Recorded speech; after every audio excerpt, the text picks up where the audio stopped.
الحمدللہ رب العالمین والصلاة والسلام علی سید الانبیاء والمرسلین اما بعد فاعوذ باللہ من الشیطان الرجیم بسم اللہ الرحمن الرحیم الصلاة والسلام علیک یا سیدی یا رسول اللہ وعلی آلک واصحابک یا سیدی یا حبیب اللہ رب اشرح لي صدري ويسر لي امري واحلل عقدة من لساني صدق اللہ العلی العظیم۔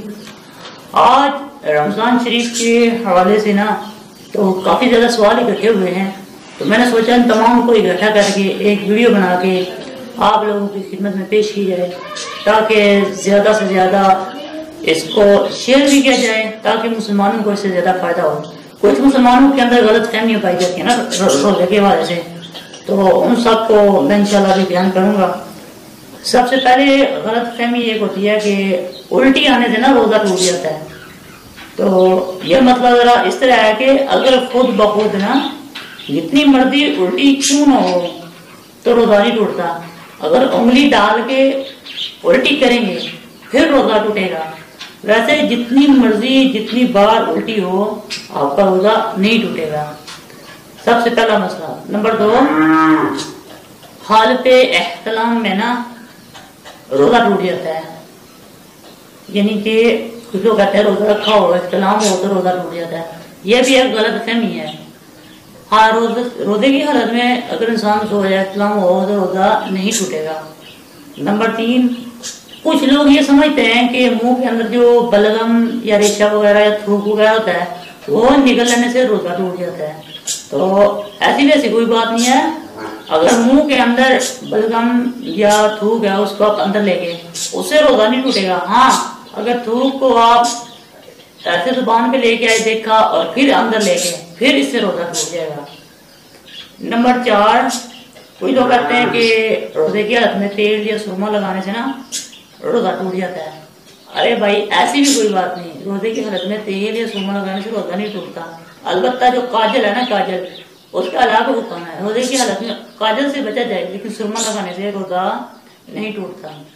اور ایک اور ہے غلط فہمی لوگوں میں، رمضان میں سحری میں آنکھ نہ کھلے، سحری کھانا چھوٹ جائے تو روزہ ٹوٹ، یعنی روزہ ہوتا ہی نہیں۔ لوگوں نے نا سحری کو لازمی بنایا ہوا ہے کہ سحری کریں گے پھر ہی روزہ ہوگا، اور جب تک اگر کوئی بندہ سو گیا ہے تو صبح اٹھا ہے تو سحری کا وقت نکل گیا تھا، تو ابھی اس کو یہ تھا کہ اس کی نیت ہے رات کی کہ میں نے روزہ رکھنا ہے، وہ صبح اٹھے بغیر کھائے پیے نا اس کی نیت پہلے حاضر تھی تو اس کا روزہ ہو جائے گا۔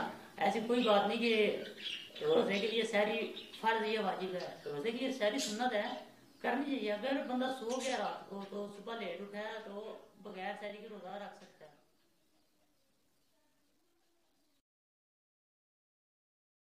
روزہ میں مسواک کرنے سے روزہ ٹوٹ جاتا ہے، تو مسواک کرنے سے روزہ بالکل بھی نہیں ٹوٹتا۔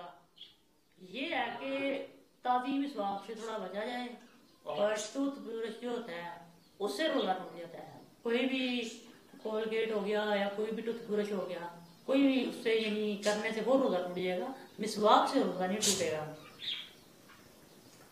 اگر چوٹ وغیرہ لگنے سے خون نکل آئے، خون ٹیسٹ کرنے سے روزے پر کوئی اثر پڑے گا تو یہ مسئلہ فرما لیں، جسم سے کوئی چیز باہر آنے پر روزہ نہیں ٹوٹتا۔ ٹیسٹ کے لیے خون نکلے یا خون زخمی ہونے پر خون بہے تو روزہ نہیں ٹوٹے گا۔ اور ایک اور تصویر ہے کہ روزے میں انجیکشن لگانے سے کیا روزہ ٹوٹ جاتا ہے، تو میرے بھائیو یہ بھی سن لیں۔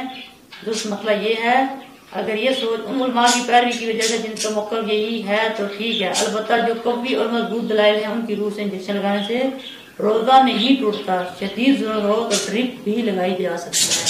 اگر کوئی چیز معدے کے ذریعے سے نا جسم میں جائے تو اس سے روزہ ٹوٹ جاتا ہے۔